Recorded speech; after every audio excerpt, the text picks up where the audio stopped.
Thank you, Joe. And good afternoon, brothers and sisters. And I have just one thing to say before we get started.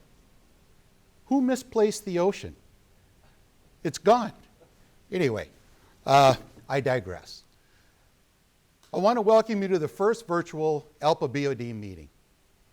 The COVID-19 pandemic is changing the way we do business, and that will be reflected in much of my report. We have the technology to conduct the BOD by video conference. However, I'm from the old school of trade unionism. I believe that as members of the union, it's important to get together, face to face. Meeting in person gives us a chance to network and meet pilots from other airlines. So while it's great that we hold the first ever virtual BOD meeting, I also hope it's ALPA's last virtual BOD meeting. This morning, I'm going to talk about changes in the ALPA membership, the work of the Professional Development Group, the work of the Informational Technology Advisory Committee, Special Representational Structure Review Committee recommendations, the latest from the Fee for Departure Committee, pilots for pilot status, and information about Wednesday's elections. Let's start by looking at ALPA's membership numbers. ALPA represents 59,619 pilots at 34 airlines in the United States and Canada. That's 1,509 fewer pilots since we last met. These and other membership figures are included in your briefing materials. Since ALPA's last BOD meeting in October 2018, our union has welcomed the pilots of Air Borealis, Morningstar Air Express, PAL Aerospace, Perimeter, Provincial, and Sky Regional. And unfortunately, 3 ALPA carriers closed their operations: Compass, Transstates, and ExpressJet. Let me take this opportunity to acknowledge all the important work ExpressJet MEC Chair Joe Morrow and his fellow officers have done and keep doing for the ExpressJet pilots during this difficult time. ALPA continues to work with Compass, Transstates, and ExpressJet pilots, as well as all the pilots who are being displaced because of the pandemic. For this reason, ALPA has given special attention to its furloughed pilot support program, a branch of the union's membership committee within the Professional Development Group, with more than 11,000 of our members having received announcements of job displacements. To help affected ALPA members prepare, the union has been promoting its extensive list of furlough resources on postcards, newsletters, videos, social media posts, and websites to get the word out. We also updated our furlough website where much of this information is stored. If you haven't visited it recently, please check it out and encourage your members to do the same. This site contains checklists to help pilots prepare for job changes, details about benefits and insurance programs, how to file for unemployment, educational opportunities, cage marshal webinars, job leads, financial aid and hardship assistance, pilot peer support, and other counseling resources. Much of what is included is based on feedback from previously furloughed pilots. Products and services are available for both U.S. and Canadian members. Hawaiian Captain Drew Everett is the FPSP coordinator. I want to thank him and his team for all that they are doing. The Veterans Affairs Subcommittee is also part of the ALPA membership committee under the PDG. This group educates members about the laws protecting members of the armed services and ways to make the transition from military life to a career as an airline pilot easier. I want to thank JetBlue Captain Rick Corbett and all the Veterans Affairs volunteers. ALPA's membership committee has been working to better serve our members during this difficult time. The committee asks that we encourage all pilots to keep their membership records current. We want to be able to stay in close contact with both current and displaced members as circumstances change. Membership is chaired by FedEx First Officer Candy Bernsketter. She and her committee do a great job, and I appreciate all the hard work. I also want to formally congratulate Candy. She was appointed by the U.S. Department of Transportation to serve as ALPA's representative on its Women in Aviation Advisory Board. ALPA's Leadership Committee continues to hold annual training conferences to help newly elected pilot reps manage their responsibilities. In addition, the committee offers specialized training when members of an MEC are elected outside a regular election cycle. This year, the group also launched a leadership program for pilot groups that are new to ALPA. Delta Captain David Farmer and his team do an excellent job preparing our pilot leaders for office. In addition to membership and leadership, the PDG also includes the Education Committee, which is charged with promoting the pilot profession, advocating for ALPA, and mentoring those preparing for an airline pilot career. Although COVID-19 could easily have limited its outreach efforts, Education was able to use video conferences to keep its programs running. In fact, the committee during the 2019-2020 academic year made contact with an estimated 23,000 plus grade school students at more than 130 school, community, and industry events. At the college level, the Education Committee has 12 outreach programs, including ACE clubs, that offer mentoring and professional development services.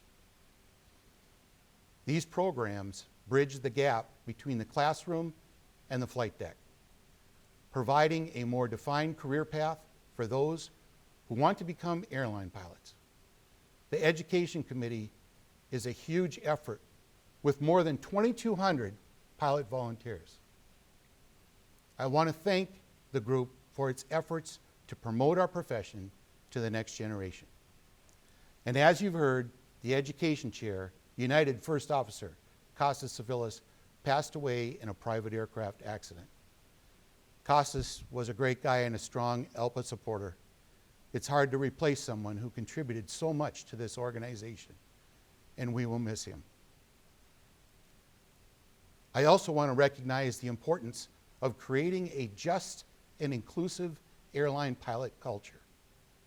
To this end, I want to thank JetBlue First Officer Camilla Torrieta for her ongoing efforts with ALPA's Committee for Diversity and Inclusion. We want future generations of airline pilots from all walks of life to know that the airline pilot profession is available to them. Camilla is helping to make that happen. Since the last BOD, the Information Technology Advisory Committee has been updating much of the union's infrastructure to make it more efficient and productive. One of these changes is the recent enhancement to the ALPA mobile app. During the last 2 years, the app has been updated with the following features: access to Aero and Aero Rep, use of the Data Action Report System, or DART, access to pilot peer support, known crew member information, access to My Account, banner and push notifications, new flight pay loss features, plus a new function making it easier to find jump seating data for other airlines. Look for additional features, including a new jump seating flight finder, soon. We continue to transition ALPA's web content management system from Sitecore to Evoke. We're also replacing our previous search engine with Google Search. Both changes will help our union process information more efficiently and better provide our members with the information they need. The DART system allows a pilot to ask any question and get a response from a union subject matter expert within 48 hours. Captain Fox has spearheaded this effort, and it's been a great success. DART also allows us to save pilot questions and answers in a searchable database to help the association track trends. Finally, Infor is helping ALPA better manage its expenses, and the association has simplified its roster and budget formats using Tableau.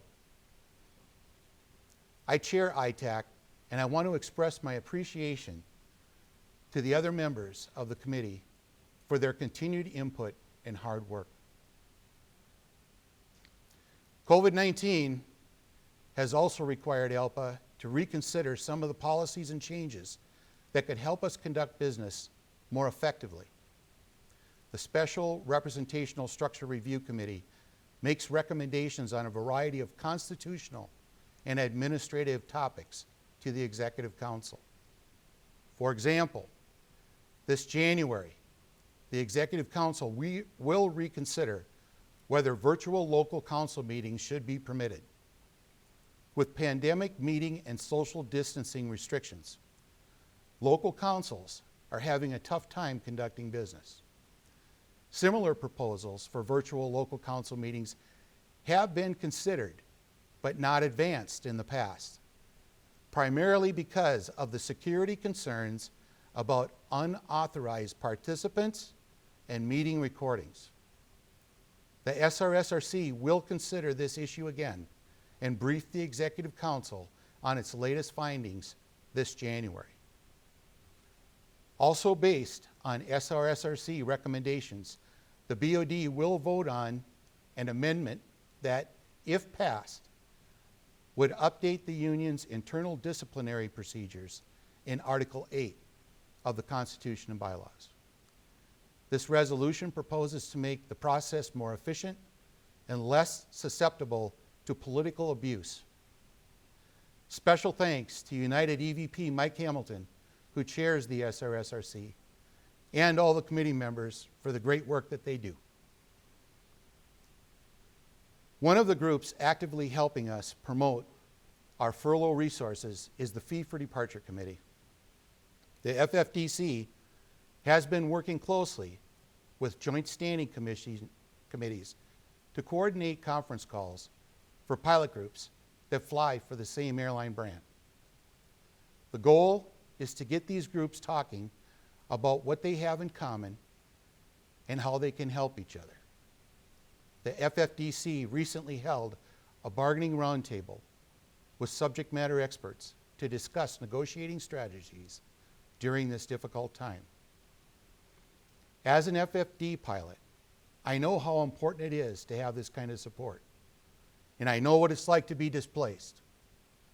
I want to thank ExpressJet Captain Brad Latimer, who has chaired the committee, for all that he has done. Brad stepped down from this post because of the situation at ExpressJet.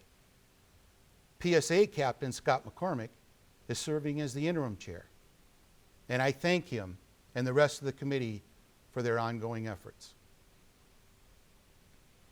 Earlier this year, we expanded the coverage of Pilots for Pilots, the ALPA Emergency Relief Fund, to include coverage of certain COVID-19 expenses.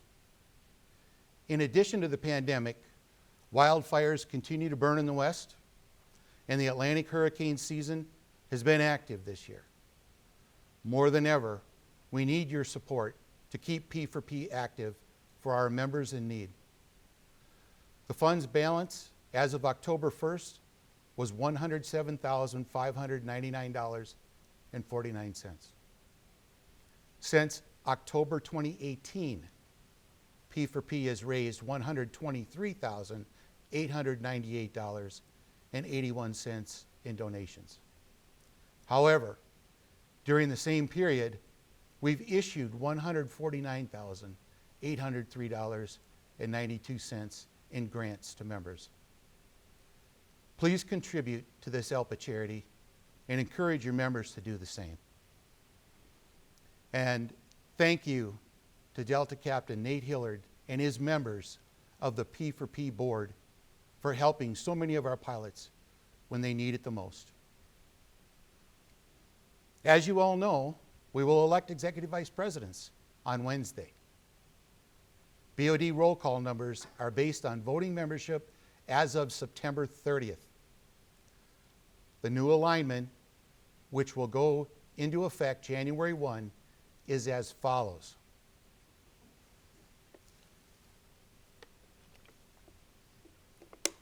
This slide highlights Group A carriers. These are U.S. pilot groups with either 4,000 or more active members in good standing, or with a projected annualized dues income of $10 million or more. This slide shows groups B1, B2, and B3. These are U.S. carriers divided into 3 subgroups: less than 4,000 active members in good standing, and a projected annualized dues income of under $10 million. Finally, this slide shows Group C, which includes pilots from our 16 Canadian airlines. As we elect EVPs and conduct this week's meeting, we will face several challenges because we are meeting remotely. Please be professional and respect your fellow officers as we review resolutions and conduct the week's business. I want to thank each of you for the flexibility you continue to demonstrate as we adjust to these new circumstances. The COVID-19 pandemic is a perfect example of how airline pilots and ALPA hope for the best but plan for the worst. And because we are flexible and plan for future challenges, we will survive this crisis. Thanks for listening. Call me or text me if you have any questions.